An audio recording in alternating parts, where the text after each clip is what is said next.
Bismillahirrahmanirrahim. Assalamualaikum warahmatullahi wabarakatuh. Waalaikumsalam warahmatullahi wabarakatuh. Bismillahirrahmanirrahim. Alhamdulillahi rabbil alamin. Wassalatu wassalamu ala habibi rabbil alamin. Sayyidina wa habibina wa syafi'ina wa qurrati a'yunina wa maulana Muhammad wa ala alihi thayyibin at-tahirin wa sahabatil muntajabin wa man tabi'anin ila yaumiddin, amma ba'du. Para pemirsa sekalian, baik di rumah, di studio maupun di mana saja berada, kita lanjutkan kajian kita, membuktikan bahwa para sahabat tidak termasuk ahlul bait Rasulullah yang disucikan sesuci-sucinya. Ya, ada orang mengatakan, pemirsa, bahwa ayat yang saya bawakan, surat At-Taubah ayat 100, bahwa orang-orang yang ada di sekeliling Nabi dan penduduk Madinah banyak yang keterlaluan dalam kemunafikannya kepada Rasulullah itu, katanya bukan para sahabat. Dengan alasan, kan yang tinggal di Madinah bukan hanya orang Muslim, tapi banyak Yahudi, juga banyak Nasraninya. Jadi yang munafik itu yang mereka itu, bukan para sahabat. Pemirsa, sungguh amat sangat menggelikan ini komentar. Karena apa? Yahudi dan Nasrani itu orang-orang kafir, pemirsa, bukan munafik, orang kafir. Tapi kalau munafik adalah orang Muslim, tapi lain di mulut, lain pula di hati. Begitu jawabnya. Nah, dan kita lanjutkan bukti-bukti para sahabat yang telah mengatakan, membuat isu-isu tidak sopan kepada Nabi SAW, bahwa katanya beliau pernah kencing berdiri, kencing sambil berdiri di tempat sampah pada halaman rumah seseorang, sebagaimana tersebut dalam kitab Sahih Bukhari bab wudhu. Nah, ini dulu pemirsa, saya pernah ngaji sama kiai saya, ngaji kitab Fathul Majid.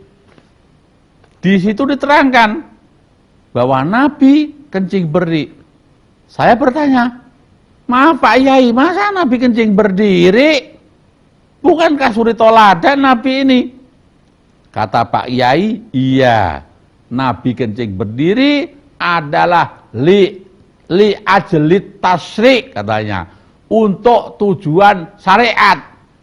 Dengan adanya Nabi itu kencing berdiri, maka menjadi hukum bahwa kencing berdiri itu hukumnya makruh, kata Pak Yai begitu. Waduh, saya pikir pemirsa, masa kudu meraktekin Nabi?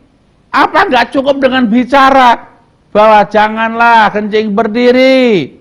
Apakah haram ya Rasulullah? Ya haram sih tidak, kurang baik. Apa enggak bisa katakan begitu?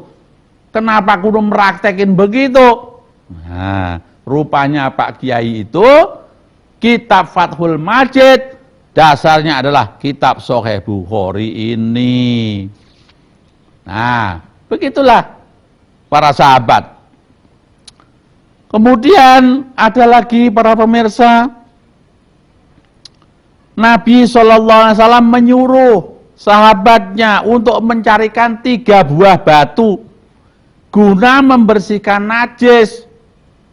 Makanya kita kenalkan, membersihkan najis itu bisa pakai air, bisa juga pakai batu. Nah, diminta untuk nyarikan batu, 3 buah batu. Tapi itu sahabat yang disuruh para pemirsa bukan nyariin batu. Dia dengan kurang ajarnya bawain kotoran. Maaf, tai yang sudah kering pemirsa, dibawain diangsoin ke Nabi Muhammad. Apa gak kurang ajar ini? Coba aja pemirsa pikir, pemirsa ngangsoin ke saya, tai yang keras timpain muka pemirsa kalau bisa. Nah, itu saya, dan itu pasti kurang ajar. Bisa saya laporin Hansip kalau begitu.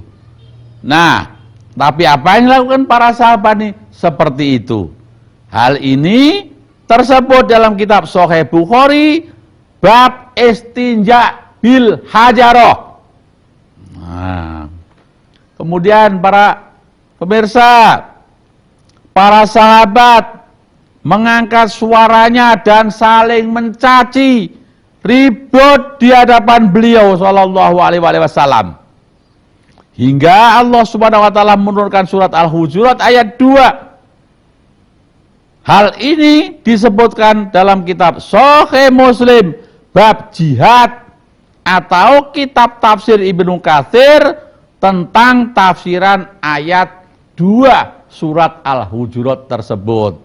Nah, di situ Allah mengancam, janganlah kamu meninggikan atau mengeraskan suaramu melebihi suara Nabi. Karena kalau sampai kamu lakukan itu, maka akan hapuslah amalmu dengan tidak terasa.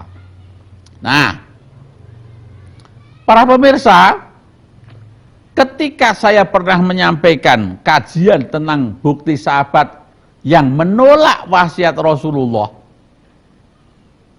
ini teman saya sesama kiai beralasan, itu mah nggak apa-apa kalau cuma begitu saja. Kan bukan berarti itu menentang toh, tapi kasihan melihat Rasulullah sedang sakit. Makanya sahabat itu katanya ngiman, jangan sampai Rasulullah terganggu. Nah, saya bilang, Mas, coba dibaca itu di kitab Sahih Bukhari dan Muslim bab wasiat itu. Itu sekedar ngiman atau ribut? Begitu dicek para pemirsa, ternyata di situ ribut. Yang sebagian sahabat mengatakan kasih Rasulullah supaya menulis wasiatnya. Yang lainnya jangan, dia lagi ngaco. Ribut sampai Rasulullah mengusir mereka. Sampai diriwayatkan di hadis itu, Ibnu Abbas menangis meriwayatkan peristiwa tersebut. Sampai Ibnu Abbas mengatakan, sungguh disayangkan, kerugian yang besar bagi kaum muslimin karena terhalangnya Rasulullah menuliskan wasiatnya yang terakhir. Padahal kalau wasiat itu ditulis dan diikuti oleh para sahabat, maka tidak ada kaum muslimin yang akan tersesat setelahnya. Nah, teman saya itu yang sama-sama kiai, saya ajak, coba kita baca Al-Hujurat ayat 2 ini. Di situ dikatakan suaranya melebihi suara Nabi saja tidak boleh. Akan hapus amalnya. Wah, ini bukan hanya lebih suaranya dari Nabi ini. Lawang Nabi sedang sakit keras itu ribut.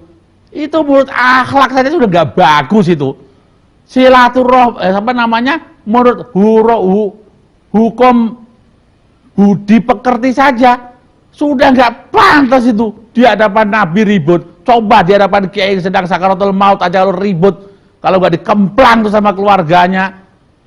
Tapi ini depan Nabi, depan Rasulullah Sallallahu Alaihi Wasallam kok malah ribut. Tentunya para pemirsa bukan hanya hapus amal-amalnya, amalnya habis, dosanya numpuk, dan mereka wajib masuk neraka. Na'udzubillah. Pemirsa sekalian, ada lagi peristiwa-peristiwa para sahabat setelah Rasulullah tiada.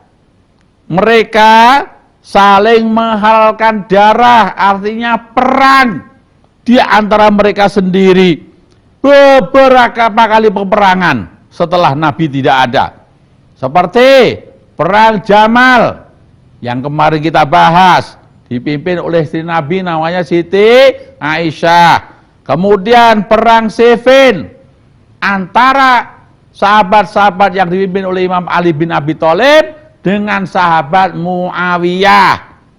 Nah, ini juga sampai murid saya bingung. Sesama sahabat pada perang-perangan yang terbunuh banyak. Ini yang benar yang mana? Imam Ali apa Muawiyah? Dua-duanya sama-sama sahabat. Nah, para pemirsa, saya menjawabnya sebagaimana saya menjawab persoalan para istri Nabi. Sebagaimana perang Jamal antara Aisyah juga dengan Imam Ali. Rumusnya, Imam Ali adalah manusia suci. Imam Ali termasuk ahlul bait yang tidak mungkin salah dalam tindakannya. Dengan demikian berarti Muawiyah lah yang pasti salahnya. Begitu. Nah, pemirsa, kalau kurang paham dan kurang jelas, boleh mengecek di kitab-kitab tarikh, di kitab-kitab sejarah Islam. Di situ pemirsa akan tahu bagaimana terjadinya perang Jamal dan perang Siffin. Bahkan ada lagi perang Nahrawan. Ini juga para sahabat pemirsa. Perang antara Imam Ali dengan orang-orang Khawarij. Padahal para pemirsa, kalau pemirsa tahu golongan Khawarij itu, Masya Allah, ibadahnya rajin, sampai di jidatnya ini ada tanda hitamnya para pemirsa. Pertanda kalau tukang sujud itu. Tapi apa buktinya? Tukang sujud memerangi Imam Ali bin Abi Thalib, memerangi Ahlul Bait, memerangi pewaris suci Rasulullah yang seharusnya diikuti oleh kaum muslimin, tapi malah diperangi. Itu sahabat juga para pemirsa. Kemudian para sahabat yang telah membunuh sahabat Ammar bin Yasir. Nah, terjadi pada perang Siffin ini. Sahabat Ammar bin Yasir dibunuh di perang Siffin. Tentunya oleh grupnya Muawiyah. Padahal mereka tahu pemirsa, Rasulullah bersabda bahwa wahai Ammar, kelak engkau akan dibunuh oleh pasukan pemberontak yang akan mengajakmu ke neraka, sedang engkau mengajak masuk ke surga. Nah, itu ada di kitab Sahih Bukhari, bab jihad wasyar. Nah, dari situ terbukti mestinya para pemirsa. Kalau memang para sahabat termasuk ahlul bait yang disucikan, tentunya tidak terjadi dong perang Siffin, Nahrawan, Jamal, nggak terjadi mestinya. Penolakan wasiat Rasulullah mestinya mereka tidak terjadi. Nah, kemudian peristiwa pembunuhan sahabat Hujur bin Adi yang dilakukan oleh kelompoknya Muawiyah ini. Kemudian sahabat Amr bin Hamak. Kemudian para pemirsa, pembunuhan sahabat Malik bin Nuwairah dengan cara yang sangat keji. Kemudian istrinya Malik ditiduri malam itu juga dengan secara paksa atau diperkosa oleh komandan pada waktu itu yang menyerang sahabat Malik bin Nuwairah. Nah, bukti-bukti seperti ini, apa enggak ngeri kita? Apa enggak bulu kuduk kita ini berdiri melihat kekejaman yang dilakukan oleh para sahabat setelah Rasulullah tiada? Nah, dari ini sekali lagi membuktikan bahwa para sahabat bukan golongan ahlul bait Rasulullah Shallallahu Alaihi Wasallam. Yang terakhir bukti tentang para sahabat ini pemirsa, Tentunya pemirsa pernah mendengar hadis yang mengatakan 10 sahabat yang dijamin masuk surga. Dari hadis itulah maka akhirnya banyak kaum muslimin sampai berpendapat barang siapa yang mencaci maki para sahabat maka dia orang-orang fasik, orang-orang kafir, orang-orang zindik, ateis, antek Yahudi, Syiah. Itu barangkali karena adanya hadis ada 10 orang sahabat yang dijamin masuk surga. Para pemirsa, Purwodadi kotanya. Seandainya hadis ini benar, maka mestinya di antara 10 orang itu tidak terjadi saling pembunuhan. Tapi faktanya 10 orang yang diberitakan dalam hadis itu telah terjadi saling membunuh. Bahkan Utsman bin Affan, sahabat Utsman bin Affan, pemirsa, matinya dibunuh rame-rame oleh para sahabat. Bahkan jasadnya Utsman bin Affan dibuang keluar Madinah, tidak boleh dikubur di Madinah. Siti Aisyah sendiri memerintahkan kepada orang-orang untuk membunuh Utsman itu dengan mengatakan, bunuh si Natsal, dia telah kafir. Natsal itu artinya orang Yahudi yang sudah tua. Dari bukti ini para pemirsa, mungkinkah orang-orang yang dijamin pasti masuk surga saling membunuh? Tentunya tidak. Nah, dengan demikian, kalau ada orang mengatakan bahwa yang mencaci maki para sahabat adalah orang Syiah, antek Yahudi, maka tadi Bukhari, Muslim, Ibnu Katsir, dan Allah SWT yang telah menyebutkan keburukan mereka, ini layak kita sebut Syiah, layak kita sebut antek Yahudi para pemirsa, layak kita kafirin mereka itu. Nah, termasuk kita kaum muslimin mestinya kudu lebih jeli, lebih teliti memandang persoalan, memandang masalah. Dan saya di sini para pemirsa, dari awal kajian ini kita beri judul membedah Shiratal Mustaqim. Tentunya yang namanya membedah itu pasti ngorek-ngorek, kita cari itu mana yang mustaqim. Dan kalau mencari mustaqim itu pasti akan kita temukan jalan yang tidak mustaqim. Logikanya begini para pemirsa. Kita ini semua tidak pernah ketemu dengan Rasulullah. Kita ini lahir, hidup setelah jauh Rasulullah tiada. Nah, sementara berita tentang Islam, berita tentang Rasulullah kepada kita simpang siur. Beritanya saling bertentangan. Sebagaimana pada waktu dulu saya di pesantren, pokoknya sahabat itu semua baik. Akan tetapi, para pemirsa, ketika kita meneliti bukti-bukti sejarah, kita teliti bukti-bukti hadis yang beredar, apalagi kita mencari jalan yang benar, Shiratal Mustaqim, yang setelah kita bedah itu, setelah Rasulullah sampai kita ini tidak ada orang maksum, makanya kita akan sulit menemukan ajaran Islam yang benar. Tapi setelah kita bedah, ternyata ada orang-orang yang dijamin suci, yaitu Ahlul Bait Rasulullah Shallallahu Alaihi Wasallam.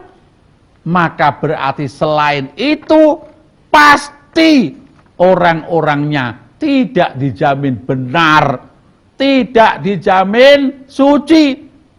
Nah, dari situlah Kemudian kita cari, kita cek and recheck, dan terbukti bahwa ternyata para sahabat banyak yang telah melawan Allah dan Rasulnya, baik pada waktu beliau masih hidup, apalagi setelah wafatnya. Nah, pemirsa sekalian, sebenarnya bukti-bukti kalau para sahabat ini banyak yang telah menentang Allah dan Rasulnya, itu luar biasa banyaknya. Dan saya yakin tidak mungkin semua yang ada itu dapat diceritakan pada pertemuan ini. Karena itu silahkan para pemirsa untuk membaca sendiri, untuk mengecek kembali pelajaran-pelajaran Islam, hadis-hadis, dan asbabun nuzul ayat-ayat Al-Quran, tarikh-tarikh Islam, apa yang terjadi setelah Rasulullah tiada. Nah, sekarang begini saja sudah. Nabi Muhammad Sallallahu Alaihi Wasallam, ketika beliau menjadi nabi, mendakwahkan ajaran Islam kepada umatnya, maka saat itu terdapat 3 bagian manusia, 3 golongan manusia, tidak ada yang lain di kaum muslimin maksud saya. Yang pertama adalah golongan para istri-istri Nabi, itu sahabatnya juga. Kemudian golongan para sahabat Nabi, nah termasuk para istrinya juga, tapi juga ada orang lain. Yang ketiga, para keluarga Nabi, yakni ahlul baitnya, itu juga termasuk para sahabatnya.